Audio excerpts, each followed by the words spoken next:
Halo, oke.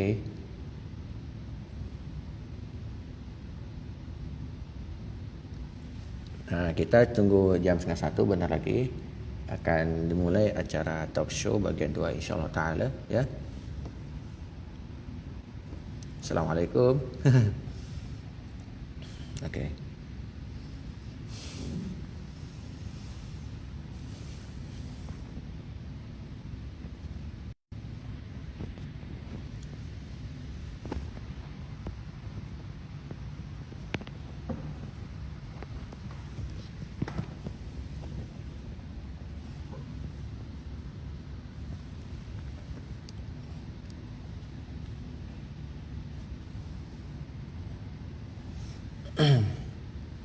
Oke.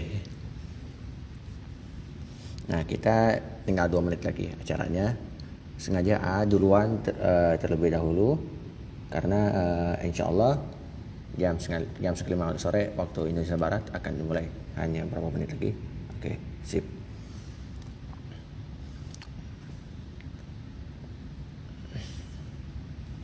Kita mulai saja ya. Bismillahirrahmanirrahim. Assalamualaikum warahmatullahi taala wabarakatuh. Innal hamdalillah nahmaduhu wa nasta'inu wa nastaghfiruh wa na'udzu billahi min syururi anfusina wa min sayyiati a'malina may yahdihillahu fala mudilla lahu wa may yudlil fala hadiyalah. Asyhadu an la ilaha illallah wa la syarikalah wa anna Muhammadan abduhu wa rasuluh la nabiyya ba'da. Allahumma shalli wa sallim wa barik alaihi wa ala alihi wa ashabihi ajmain. Amma ba'd. Saudara-saudariku yang berbahagia, di hari kedua Idul Fitri ini kita masih merasakan kebahagiaan hari raya Idul Fitri ini. Kita masih berada di suasana yang sungguh bahagianya luar biasa. Terus juga masih berkumpul sama sanak keluarga dan yang lain-lainnya. Di waktu sore ini pasti pada ngumpul sama keluarga semuanya ya, insyaallah taala. Nah, bagi yang perantau yang tidak bisa mudik, jangan sedih. Masih bisa video callan sama keluarga, masih bisa video call sama kerabat dan lainnya. Dan ini pun juga insyaallah pada kesempatan kali ini AA mengundang 2 pembicara. Yang pertama dari tanah air Indonesia, yang kedua dari salah satu negara Syam yaitu Jordania insyaallah taala. Nah, jadi insyaallah acara ini akan berlangsung hingga tanggal 8 Syawal 1441 Hijriah. Sekarang udah tanggal 2. Kemarin kita mulai talk show pertama, talk show dadakan, tapi sekarang talk show udah direncanakan ya dari kemarin. Insyaallah taala ada 2 narasumber kita atau 2 pembicara. Yang satu yaitu namanya Teteh Rahayu Pratiwi. Beliau itu adalah salah satu mahasiswi di UIN Sumatera Utara yang sekarang di daerah Medan. Oke. Daerah Medan tanah air. Insyaallah juga yang kedua yaitu dari Yuliantes Saputra. Beliau adalah salah satu mahasiswa yang berada di daerah Kota Amman, ibu kota Jordania, insyaallah taala. Nah, pada kesempatan kali ini kita langsung saja ke Rahayu ya. Oke. Ayo buka. Assalamualaikum. Nah, kita langsung saja kita sapa Teteh Rahayu. Assalamualaikum, Teteh Rahayu. Waalaikumsalam warahmatullahi wabarakatuh. Teteh Rahayu, gimana Sehat, kabarnya? Bang? Alhamdulillah. Alhamdulillah. Alhamdulillah sehat walafiat. Barakallah. Alhamdulillah. Gimana lebaran ini di Medan? Ya, alhamdulillah sama seperti situasi dan kondisi di beberapa provinsi di Indonesia yang terdampak Covid begitu. Cuman ada bedanya kalau orang Medan ini bandal ya. Jadi sama seperti biasa sih gitu. Cuman skala mobilitasnya agak kurang sedikit gitu. Dari yang asalnya 100% mungkin 80% lah, berkurang 20%. 20%. Oh gitu. Iya ya. Terus kalau normalnya lebaran itu seperti apa tuh kalau di Medan itu? Kalau waktu normalnya itu? Gimana ya? Kalau Ayu kan Azam gini ya, karena Ayu asli orang Jawa Barat kan, cuma karena kuliah di Sumatera Utara, jadi tetap sih punya punya beberapa prinsip yang memang nggak bisa gabung di budaya Medan gitu. Kayak misalnya orang Medan harus harus nih ya harus banget apa namanya kumpul bareng sampai malam gitu ngobrol-ngobrol gitu. Kalau orang Jawa kan minimal ya udah silaturahim udah gitu ya. Kalau orang Sumatera ini nggak sampai malam dia ngobrol-ngobrol. Terus juga apa ya salah satunya makanannya pedas-pedas gitu kan. Kalau kitanya nggak kuat ya kita masak sendiri gitu. Terus Wow. beberapa syarat lain seperti misalnya mereka harus ziarah dari keturunan awal sampai keturunan yang akhir gitu. Bahkan sampai gempor nih ngikutin mereka gitu sampai ziarah. Cuman ya itu dia corak yang berbeda gitu di Sumatera dan ini udah lebaran ketiga Ayu ada di Sumatera. Oh, berarti udah 3 kali lebaran di perantauan ya? Ya, betul, Nah, betul, nah, betul. nah, sekarang berarti lebaran tahun ini nggak mudik gitu? Enggak. Jadi Ya. itu tadi ya Azam sebenarnya udah di apa sih udah di schedule kan gitu harus pulang. Tapi karena Allah berkata lain ada COVID jadi ya sudah deh di Sumatera Utara jadinya gitu. Tapi Oh, jangan salah Pak, Azam di Sumatera Utara juga banyak suku-suku yang memang bisa bergabung sama kita kayak misalnya kalau di Sumatera kan tinggi ya ras dan adatnya tinggi kayak misalnya orang-orang Banten ada orang Banten suku Banten gitu orang Batak ada suku Batak orang Mandailing ada suku Mandailing orang Melayu ada suku Melayu gitu jadi kita nggak begitu canggung sih gitu memfleksibelkan diri di Sumatera Utara khususnya di kota Medan ya. iya ya. Berarti di sana udah ada komunitas Sunda gitu di daerah Sumatera Utara itu. Ada tapi komunitas Sundanya bukan Sunda Lemes ya bukan Sunda Jawa Barat tapi Sunda Banten ya Oh, bahkan ada kampungnya. jadi ada apa ya? Ada komunitas Sunda, tapi apa ya? Di situ ada komunitas Sunda Banten, tapi orang Jawa Barat gabung ke mereka gitu. Iya iya iya. Emang kalau mahasiswa yang dari Jawa Barat kira-kira berapa orang tuh? Alhamdulillah untuk tahun Ayu sih cuma Ayu seorang ya. Untuk tahun Ayu Stambuk 2018 sih cuma Ayu seorang. Tapi kalau orang-orang yang dari Jawa Barat kayak misalnya orang Bekasi, Jawa Barat deket ke kota ya, Bekasi, orang Depok itu ada tapi di berbagai kampus gitu. Gak hanya satu kampus gitu.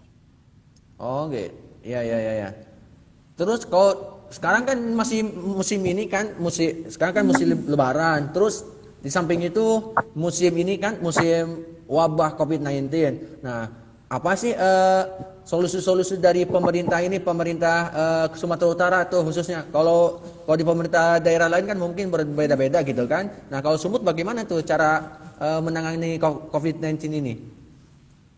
Ya, untuk pemerintah Sumatera Utara sendiri sih sebenarnya memang kan setiap instruksi itu dari pemerintah pusat ya Azam berbeda sama negara Kuwait mungkin ya yang lebih sejahtera. Kalau di Indonesia sendiri itu sebenarnya kalau Ayu lihat ya karena Ayu anak mahasiswa hukum, kebetulan jurusan Ayu juga hukum tata negara jadi lebih spesifik. Ayu mungkin ngerasa ada sesuatu yang belum efektif gitu sampai detik ini.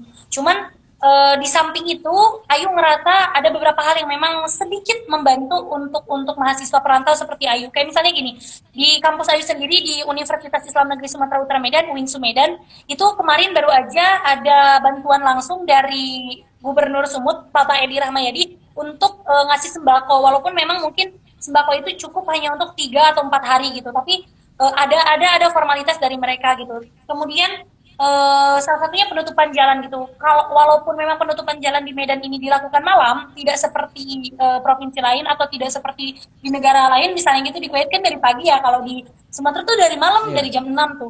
Itu sebenarnya nggak efektif, tapi cuman mungkin formalitasnya sampai situ gitu. Ya yang bisa Ayu lakukan sebagai mahasiswa, apalagi jurusan hukum, Ayu cuma bisa ngasih teori-teori ke lapangan bahwa memang COVID ini harus kita berantas bersama. Ayu juga bergerak di relawan COVID-19 dan kebetulan Ayu juga memang konsen di relawan tersebut gitu untuk membantu orang-orang yang memang dampak ekonominya terdampak dari COVID. Kemudian mahasiswa-mahasiswa perantau, Ayu juga hampir buat komunitas itu. Alhamdulillah komunitas Aliansi Mahasiswa Bergerak Sumatera Utara sampai sekarang masih konsen di situ gitu. Sampai betul-betul penanganan COVID ini selesai gitu. Gitu Masya, sih Adam. Masya Allah. Terus kan kemarin-kemarin kan apa ya? Nah, selama Ramadan itu kalau selama Ramadan di masa Covid di daerah Sumatera tuh kayak apa tuh? Kalau misalnya ayo buat kegiatan apa gitu kan? Terus mahasiswa yang lain di daerah Sumatera tuh biasanya ngadain kegiatan apa tuh kalau selama bulan Ramadan itu? Ya alhamdulillah sih kalau untuk kegiatan memang kalau di Medan sendiri nih Azam ya di Sumatera Utara sendiri kan orang-orangnya memang orang-orang yang apa ya, terserah lah, bodo amat gitu. Orang-orangnya bandel gitu. Bisa dibilang bandelnya itu bukan bukan berarti gak nurut sama pemerintah, tapi mereka cenderung punya pendapat sendiri yang kekeh harus mereka pegang gitu.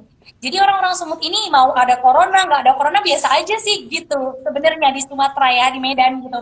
Tapi untuk kegiatan sih sebenarnya kalau menurut Ayu sendiri sebagai aktivis juga menilai ada beberapa kegiatan yang dibekukan sih, misalnya kegiatan kayak long march di jalan atau mungkin beberapa kegiatan yang memang berkaitan sama human global gitu kan, lebih banyak berkumpul.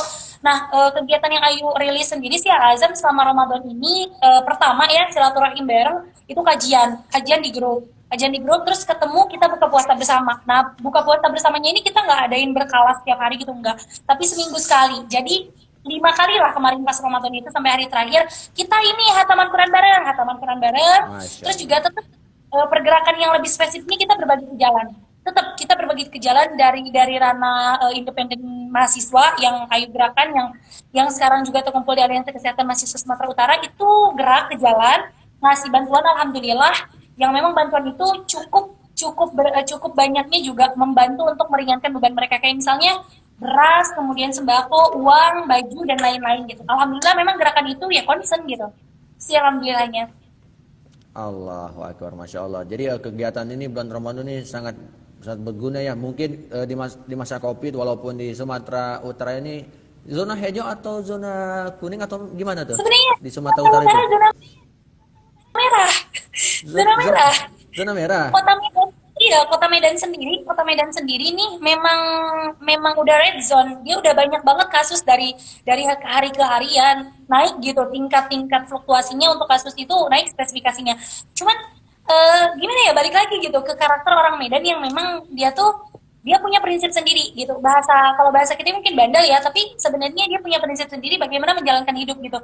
Artinya ya nggak kayak orang Jakarta gitu. Kalau orang Jakarta kan dia betul-betul di PSBB, betul-betul PSBB gitu ya, pure gitu. Mati semua jalan, mati semua kondisi gitu. Tapi kalau di Medan enggak gitu. Ada corona nggak ada corona ya jalan aja, tapi bedanya skalanya aja dari 100% bisa jadi turun 20% jadi 80%. Gitu sih Oh, Azam kalau di Medan. oh gitu kalau di Medan ya ya. Jadi kalau misalnya kalau kegiatan ini kan yang biasanya kalau biasanya fokusnya itu dari sisi kegiatan peribadahannya gitu kan. Kalau di negeri sini kan masjid ditutup dari awal Maret sampai sekarang belum dibuka karena di sini tuh dari awal Maret hingga waktu yang ditentukan. Tapi kalau di Sumatera Utara itu kayak di Medan atau dari Serlang juga dan sebagainya itu eh, kegiatan peribadahannya apakah tetap berjalan seperti biasa atau ada perubahan gimana gitu?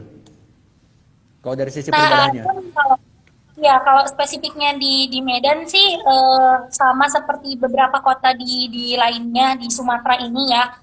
Kota Medan sendiri sih punya kebijakan di MUI-nya tidak melarang untuk ditutup masjid, tidak melarang untuk ditutup mall. Tapi ada prosedural yang harus dijalani gitu. Kayak misalnya bawa sajadah sendiri, kemudian pas masuk itu harus cuci tangan, disediakan antiseptik, kemudian juga harus pakai masker dan jarak sholatnya itu dijaga. Tapi untuk masalah kayak misalnya sholat itu tetap ada nggak sih? Ada sholat tarawih setiap malam tetap ada nggak ada. Dan memang untuk Medan sendiri, apalagi untuk kalangan umat Muslim yang memang mayoritas di Kota Medan, itu memang mengharuskan justru masjid itu nggak tutup gitu di Kota Medan ya. Kota Ya, Medan sendiri mengharuskan itu masjid itu nggak tutup gitu. Karena kenapa?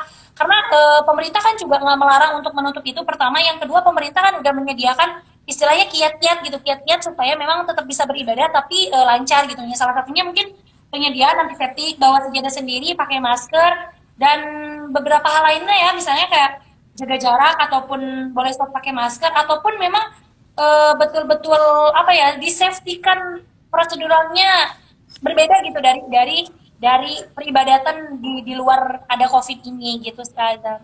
oh gitu. Oh iya ya. Berarti kalau gubernur di daerah Sumatera Utara terutama di ibu kotanya Medan berarti dalam segi peribadahan itu kebanyakan fokus dari sisi fasilitas-fasilitas termasuk fasilitas cuci tangan, sabunnya juga. Terus juga apa ya? Betul, betul. Menyuruh kepada apa tuh? Kepada masyarakat bawa sajadah sendiri dan mungkin di masjid untuk menggulungkan sajadah gitu agar mereka membawa sajadah sendiri dan melaksanakan ibadahnya memang seperti biasa, tapi dengan sop-sopnya itu pakai jarak-jarak ya minimal 1 meter atau 1,5 meter. Betul kan? Betul, betul. Betul. Nah, sekarang kan ini kan banyak yang ngeyel mudik, ada yang pengen ini, termasuk ya mungkin dari mahasiswa juga ada yang rindu banget sampai pulang sampai apa ya pulang terus yang saya ketahui di Indonesia itu apa ya? Ada yang di daerah Cikarang Bekasi mau pulang ke Jawa Tengah, balik lagi ke Jakarta gitu. Mungkin ada pesan-pesan nih untuk apa ya? Ya untuk semuanya gitu, baik termasuk dari orang yang mudik juga atau perantau juga dan sebagainya gitu seperti Ayu gitu kan, seperti kita gitu. Apa nih gimana pesan-pesannya nih untuk orang-orang yang pengen mudik, ngotot atau apa gitu, khususnya gitu. Tapi umumnya pesannya apa aja gitulah. Boleh, boleh Azam, boleh banget. Pesan Ayu sih untuk semua masyarakat, wabil khusus mungkin kalangan kita mahasiswa sebagai mahasiswa perantau yang bekerja di luar, kemudian juga yang memang banyak urusan di luar dan nggak bisa pulang karena corona, dan akhirnya dia ngeyel untuk pulang dan berdalih memang bahwa pemerintah juga ya tidak melarang mudik tapi boleh pulang kampung gitu. Sebenarnya sih gini ya Zam, balik lagi ke mindset kita sendiri. Kalau memang kita ingin corona ini berakhir, memang datang dari diri kita. Tetaplah di rumah, tetaplah tidak menyebarkan virus itu, stay at home gitu. Tapi kita nggak bisa menyalahkan juga gitu orang yang pengen mudik dengan kebijakan pemerintah. Kebijakan pemerintah itu bukan karena ini anak hukum ya, tapi memang hari ini kan yang disoroti seperti itu gitu. Karena pemerintah itu juga memberikan keputusan gamang di pusat gitu antara memang yang tidak diperbolehkan itu pulang kampungnya, bukan transportasinya. Artinya kan transportasi itu menghantarkan mobilitas untuk pulang kampung. Sedangkan kan masyarakat Indonesia tuh pengen ngeyel gitu ya, apalagi orang Medan gitu ya. Ya kalau misalnya masih ada, kenapa enggak gitu. Nah, dan untuk mahasiswi di Winsu sendiri memang pada pulang kampung kok. Karena bus masih ada, kereta masih ada, mobil charteran masih ada, kemudian angkutan yang lain masih ada kecuali pesawat memang sudah dinonsenkan ditutup gitu. Nah saran Ayu untuk semua, kalaupun memang kita pengen pulang, percayalah kita bisa mengisolasi diri di rumah selama 14 hari, berarti self isolation sendiri ya pertama. Yang kedua, kalau kita benar-benar ingin pulang, usahakan kita betul-betul safety dari kerumunan yang awalnya kita jalani di kota, kayak misalnya kita bergabung sama orang-orang yang memang fleksibilitas kegiatannya banyak gitu. Usahakan itu betul-betul nggak dilakukan langsung blok gitu di kampung sendiri. Itu yang kedua. Yang ketiga, kalau memang di Medan ataupun di Indonesia yang lain gitu ataupun di beberapa provinsi yang lain kita betul-betul takut corona ini menyebar kemana-mana, ya usahakan jangan pulang. Seperti Ayu gitu ya. Ayu mengusahakan diri untuk menunda hasrat itu. Kenapa? Karena Ayu sayang sama keluarga. Kita memang diharuskan mengikuti anjuran pemerintah untuk social distancing sama physical distancing. Tapi saran untuk pemerintah, jangan sampai physical distancing dan social distancing ini juga mengakibatkan kelaparan massal. Kelaparan massal, kriminalisasi yang lebih besar, kemudian pemahaman-pemahaman yang gamang gitu. Sehingga masyarakat itu bahkan mungkin bergontok-gontokan dengan adanya polemik nggak boleh pulang, atau polemik di beberapa daerah nggak ngadain PSBB gitu. Nah, hal ini yang kemudian harus dicanangkan pemerintah untuk kemudian bergerak lebih dalam lagi untuk menyediakan fasilitas prasarana. Kalaupun ada yang pulang, kenapa tidak disediakan tempat isolasi yang memang betul-betul safety, kemudian juga alat untuk orang-orang yang memang perantau gitu. Kemudian juga yang perantau nih kayak kita nih di luar, tolonglah bersinergitas untuk kemudian nggak menjadikan blunder bagi kitanya gitu, nggak jadikan darurat sipil bagi kita gitu, karena kita butuh kesejahteraan juga, sedangkan hasrat kita untuk bertemu keluarga juga salah satunya keinginan kita yang memang nggak bisa ditunda. Tapi kalau kita dewasa, kalau kita sama-sama bersinergi, pemerintahnya juga nggak gamang, nggak blunder gitu ya, saya yakin kita akan menahan hawa untuk nggak pulang. Pemerintah harus menjaga fleksibilitas aturan kinerja main dia gitu terhadap COVID ini. Gitu sih Azam, kalau dari Ayu. Masya Allah, ini pesannya ini sangat luar biasa gitu kan. Jadi ini mencakup semuanya dari pemerintah hingga ke rakyat, dari kiai sampai muridnya, dan ini untuk semuanya, subhanallah. Jadi jadi intinya pesan yang tadi Teh Ayu paparkan diantaranya itu, nah jangan dulu mudik karena memang sesuai hadis Nabi Sallallahu Alaihi Wasallam, idza sami'tumul wadba fil ardi fala tadkhuluha wa idza waqa'a at-ta'ud wal waba wa antum fiha fala takhruju minha. Apabila mendengar suatu wabah di satu tempat, maka jangan masuk ke daerah tersebut. Apabila terjadi wabah di sekitar kita, maka kita jangan keluar. Artinya ini pertama yaitu yang kita ambil, yang kita petik dari Teh Ayu ini, pertama jangan dulu pulang. Jikapun kau pengen pulang, harus benar-benar steril diri kita ini dari virus tersebut. Maka kita ini tidak tahu virus, apakah kita ini ada virus atau tidak. Wallahu a'lam gitu kan. Nah, terus yang kedua, pesan yang kedua yaitu dari Teh Ayu yaitu diam di rumah. Nah, karena dalam hadis Nabi kalau diam di rumah itu adalah itu dapat ganjaran pahala syahid insyaallah taala. Baik yang kena virus, yang tidak kena, terus yang meninggal disebabkan itu ataupun tidak, itu pahalanya seperti pahala syuhada insyaallah taala. Terus yang ketiga, masya Allah ini saran ke pemerintah, harus benar-benar teliti untuk menangani COVID-19 ini. Pemerintah manapun, baik pemerintah kita, pemerintah Kuwait juga, pemerintah Jordan juga, pemerintah Malaysia juga, harus benar-benar detail untuk menangani COVID-19 ini. Nah, itu segitu saja Teh Ayu, makasih banget ya. Terima kasih. Yo. Terima kasih ya. Ya, belum ngucapin ini minal izinnya mana? Ke yang lain. Iya, minal aizin wal faizin. Mohon maaf lahir dan batin untuk Kak Azam sebagai host dan juga semua penonton yang ada di seluruh dunia. Terima kasih kesempatannya untuk sharing bareng, untuk berbagi ilmu bareng. Salam dari Medan dan wabil khusus juga untuk orang-orang perantau. Tetap kuat, tetap jadi generasi harapan bangsa. Billahi fisabilillah. Wassalamualaikum warahmatullahi wabarakatuh. Dah, ya. Kita beranjak ke ini salah satu teman AA yang sekarang kuliah di luar negeri. Subhanallah. Kita ke Yuliante Saputra. Halo, buka. Nah, sekarang yang kuliah di luar negeri, tadi perantau tapi masih di dalam negeri. Sekarang kita masuk ke siapa saja? Masuk narasumber yang kedua, yaitu salah satu ini yang dari luar negeri. Oke. Sekarang di Jordania. Assalamualaikum. Assalamualaikum. Andes, assalamualaikum. Halo. Andes, assalamualaikum. Ini sinyal mungkin ya di Jordania. Assalamualaikum, Bang Andes.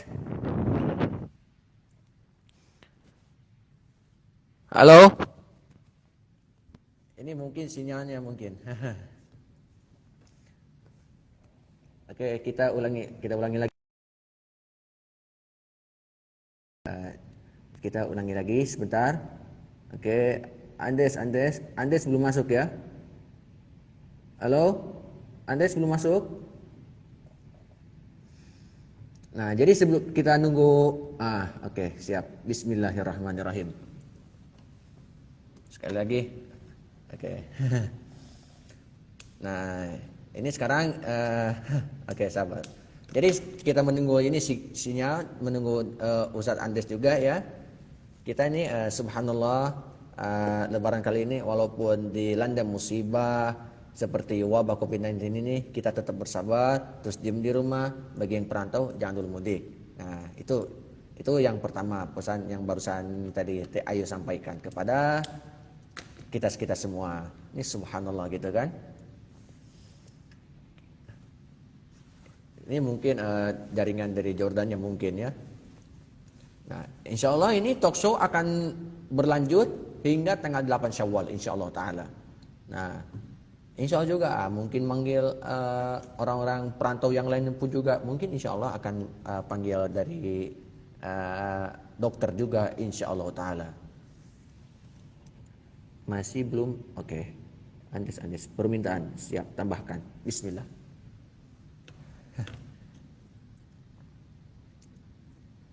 Nah, oke. Assalamualaikum. Halo. Okay. Waalaikumsalam warahmatullahi wabarakatuh. Kaif halukum, Andes? Alhamdulillah khair. Wa kaifa haluka anta? Bikhair, alhamdulillah. Masyaallah. Nah, sekarang kita sudah bergabung dengan Ustadz Yulanda Saputra yang sekarang kuliah di Jordania.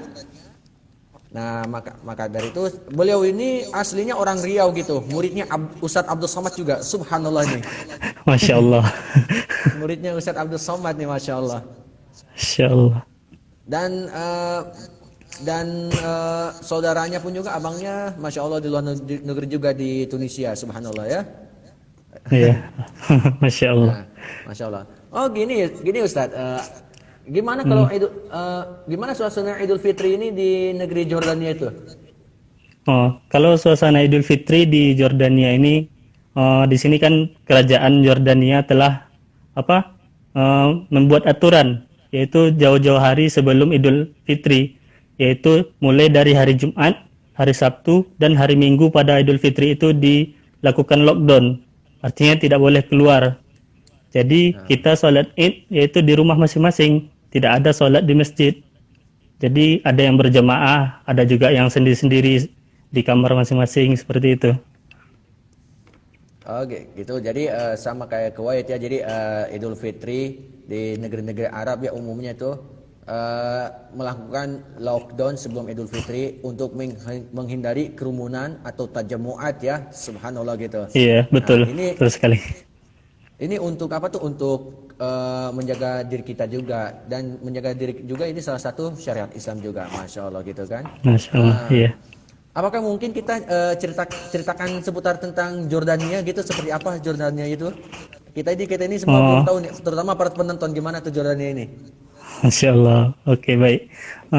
Untuk negara Jordania ini, yaitu namanya yaitu Yordania, atau sebagian orang ada juga yang mengatakan Jordan. Atau bagi teman-teman yang belajar bahasa Arab, mungkin mereka sering dengan mendengar kata-kata Al-Urdun. Al-Urdun itu adalah negara Yordania. Jadi negara Yordania ini adalah ibu kotanya Amman, dan juga ini terkenal dengan negeri Syam, yang mana dulu Nabi pergi berdagang ke negeri Syam. Dan kemudian ada juga yang mengatakan bahwa Yordania ini adalah negeri para nabi, yang mana di sini terdapat makam-makam para nabi seperti Nabi Nuh, Nabi Daud, Nabi Sulaiman dan sebagainya.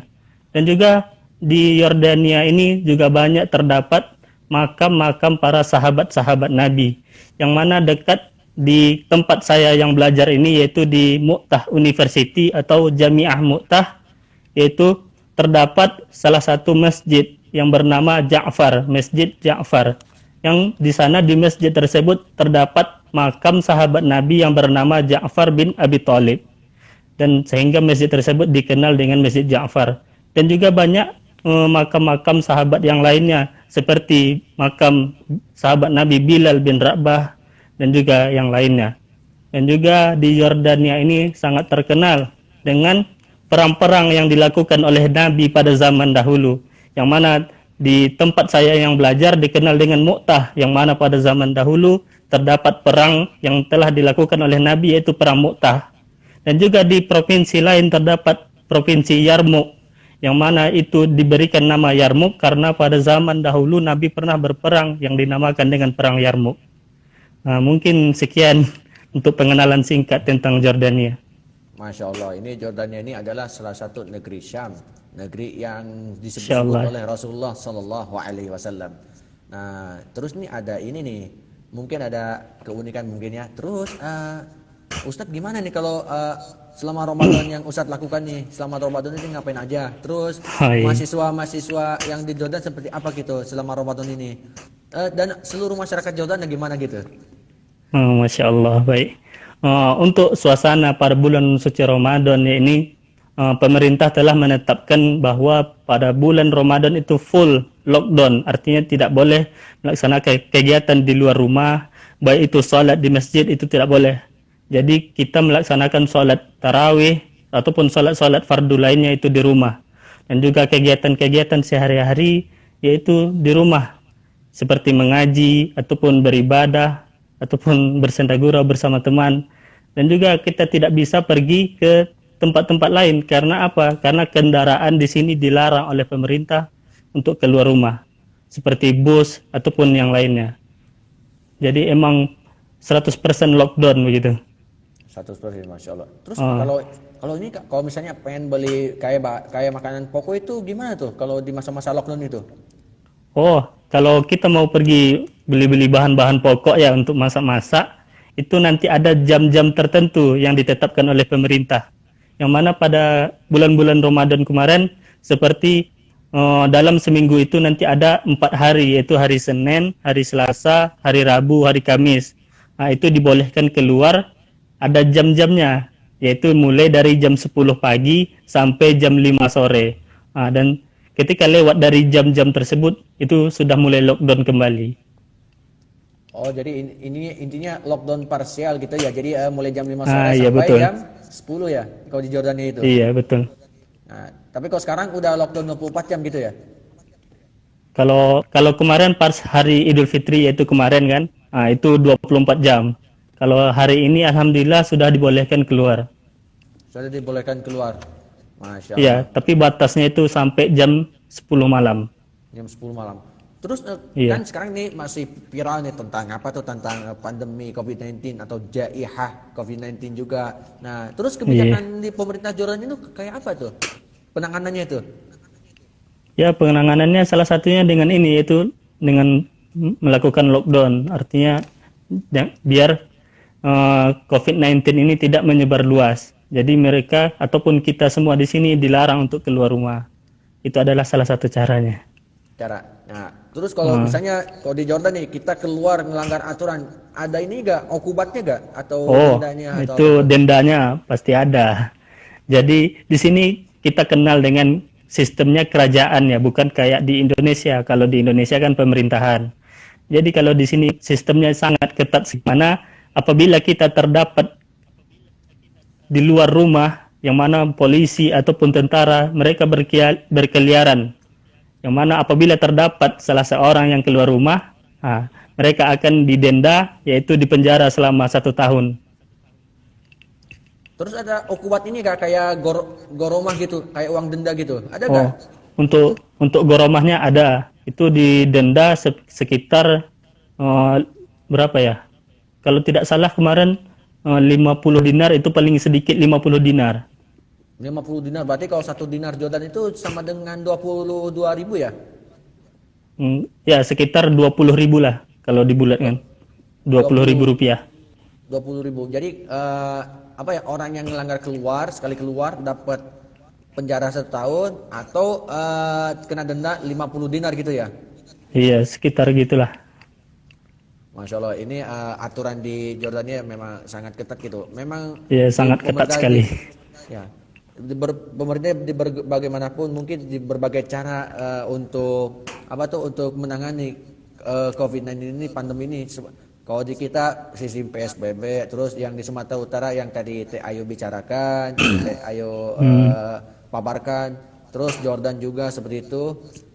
Terus negeri Kuwait juga ya, kalau keluar Iya. kelihatan penjara atau denda sebanyak 10.000 dinar. 10.000 dinar sama dengan 500 juta rupiah. Wih, banyak sekali. Nah, Subhanallah. sekali. Ini cara-caranya biar jerak gitu kan. Kalau melakukan pelanggaran Iya. itu. Jadi kalau mau melanggar pikir-pikir dulu punya duit atau kagak gitu ya. Oh. Biar nggak ada yang berani itu. Ya biar gak ada yang berani, subhanallah gitu ya. Terus nih misalnya kalau nah ini yang paling unik juga nih. Nah gimana sih Ustadz Andes ini bisa sampai ke Jordania nih? Masya Allah. Boleh. Oh, itu kalau perjuangan saya untuk melakukan pendidikan Jordan itu sangat panjang sekali. Mana Banyak sekali saya ya, mungkin sangat tahu. sikat aja lah. Oh, ya, singkatnya yaitu bahwa kalau pendaftaran di Jordan ini sebenarnya sangat mudah, akan tetapi di Jordan sendiri tidak ada beasiswa. Jadi kita mendaftar kuliahnya yaitu jalur mandiri. Jadi biayanya itu sekitar mungkin kurang lebih 30 juta untuk keberangkatan sama bayar administrasi awal. Masya Allah. Jadi untuk kisah saya sebelum HPMI, lewat HPMI Yordania lain dan mengirim berkas dan juga membayar uang pendaftaran itu sekitar 5 juta rupiah. Dan kemudian setelah mendapatkan qabul, yakni kelulusan, surat kelulusan, kita disuruh untuk mengurus visa di Kedutaan Besar Yordania yang ada di Jakarta. Setelah itu baru kita untuk membeli tiket keberangkatan kita ke Jordania, dan itu semua biaya yang alhamdulillah mungkin saya sangat tidak mungkin tidak sanggup untuk membiayai kuliah saya ke sini itu, karena ayah saya hanya seorang petani karet yang mana tidak mungkin bisa membiayai saya untuk kuliah ke luar negeri. Akan tetapi tekad saya sangat kuat sekali untuk bisa kuliah ke luar negeri, yang mana dengan demikian saya bisa membanggakan orang tua saya. Dan saya mencari biaya tersebut mulai dari lembaga-lembaga zakat yang ada di kabupaten ataupun provinsi, dan juga dengan melakukan galang dana di masjid-masjid dengan menceramah, kemudian galang dana setelah ceramah tersebut untuk meminta infak dari kaum muslimin yang ada di kampung saya. Yang alhamdulillah setelah uang tersebut terkumpul, akhirnya saya bisa membeli tiket pesawat dan berangkat ke negara Yordania ini. Alhamdulillah. Dan di sini saya sangat banyak terdapat kemudahan yang diberikan oleh Allah Subhanahu wa taala. Sesampai saya di sini, saya alhamdulillah dapat rumah, yaitu saya tinggal di rumah yang disediakan oleh warga yang ada di Yordania ini, dengan syarat saya menjadi imam di salah satu masjid yang ada di Yordania ini. Masya Allah. Allah Karim, jadi imam ya di Jordan tuh. Iya, Masya Allah. Jadi imam di salah satu masjid. Salah satu masjid. Subhanallah ya, Jordania ini sangat luar biasa. Itu kalau ke Palestina itu bisa langsung nyebrang tuh. Apakah pakai visa Israel atau visa Palestina tuh? Bisa. Kalau visanya saya kurang tahu itu. Ya. Soalnya jauh juga dari tempat saya gitu. Jauh juga gitu. Ini betul keberadaan Ustadz ini di daerah ibu kota aman atau di mana tuh? Kalau tempat saya di sini yaitu kalau provinsinya Al-Karak, dikenal dengan Al-Karak, atau nama tempatnya yaitu Mu'tah. Makanya nama universitas saya yaitu Jami'ah Mu'tah ataupun Mu'tah University. Betul. Mu'tah University. Oh, berarti kau jarak ke ibu kota berapa kilo tuh? Kau ke ini dari kalau ke ibu kotanya sangat jauh. Mungkin kalau kita naik bis itu mungkin ada sekitar 3 jam atau 3 jam lebih lah. 3 jam lebih. Subhanallah ya. Ini subhanallah nih cerita-cerita yang sangat luar biasa. Ini Ustadz ini perjuangannya subhanallah untuk sampai di Jordania juga gitu kan. Insyaallah. Subhanallah dari awal sampai akhir gitu kan. Iya. Nah, mungkin saya pun juga di Kuwait alhamdulillah juga gitu. Sampai kesampaian juga beasiswa juga alhamdulillah. Berbagai cara pun juga. Jadi daftar kemana mana gitu. Yang penting sampai ke luar negeri. Iya, alhamdulillah. Ya. Alhamdulillah. Terus ini mungkin ada pesannya untuk semuanya. Ada pesan untuk semuanya nih, terutama nih bagi perantau yang biasa ngotot ingin balik terus. Itu khususnya gitu untuk perantau juga kan? Iya betul. Ya jadi kebanyakan ada yang kalau saya lihat dari berita gitu kan, ada yang pulang pulang kampung dari Jakarta ke kampung masing-masing, tapi di daerah Bekasinya suruh balik arah lagi ke Jakarta karena memang aturannya tidak boleh balik gitu kan. Oke. Mungkin ada pesan ini khususnya untuk perantau dan umumnya untuk semuanya gitu. Ada pesan dari Ustadz?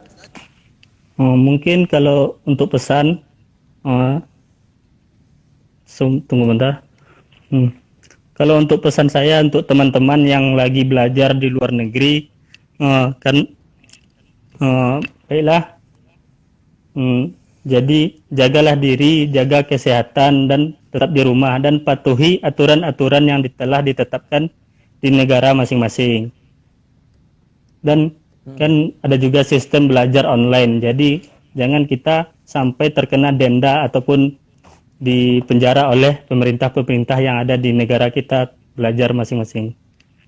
Dan juga untuk teman-teman yang ada di Indonesia, yang mana pemerintah kita di Indonesia telah menetapkan sistem PSBB ataupun lockdown ataupun yang lainnya, maka kita harus atuhi peraturan tersebut. Jangan sampai kita tidak tahu bahwa corona itu ada di diri kita atau tidak. Jadi untuk waspadanya, maka jangan kita balik kampung ataupun mudik terlebih dahulu.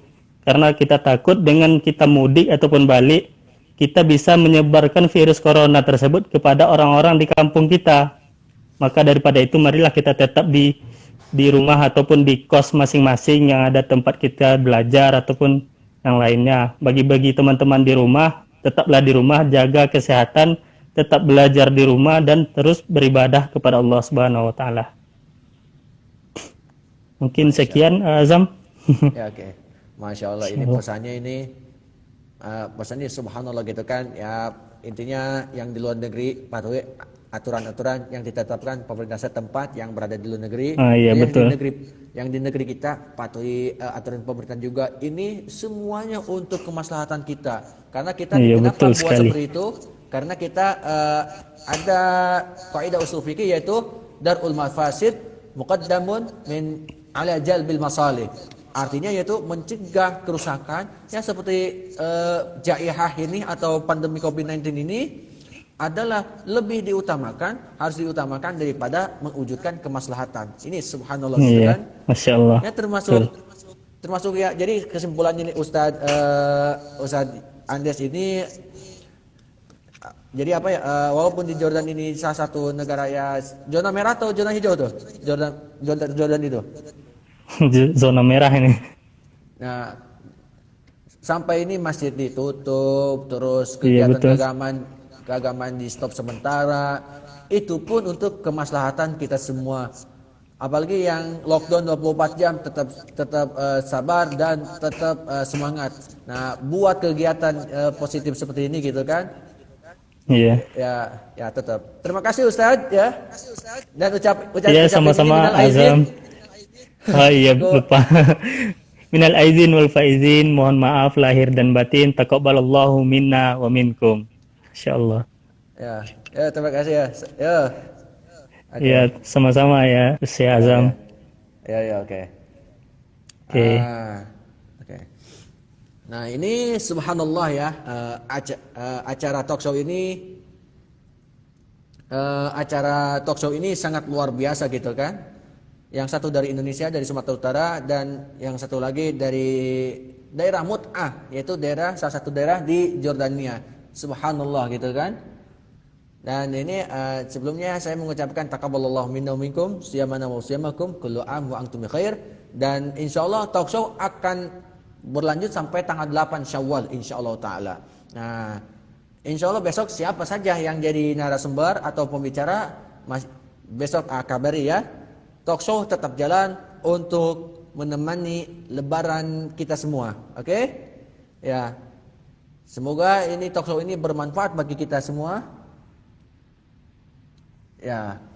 Oke, terima kasih kepada semuanya para penonton. Wallahul muwaffiq ila aqwamit thoriq. Assalamualaikum warahmatullahi taala wabarakatuh.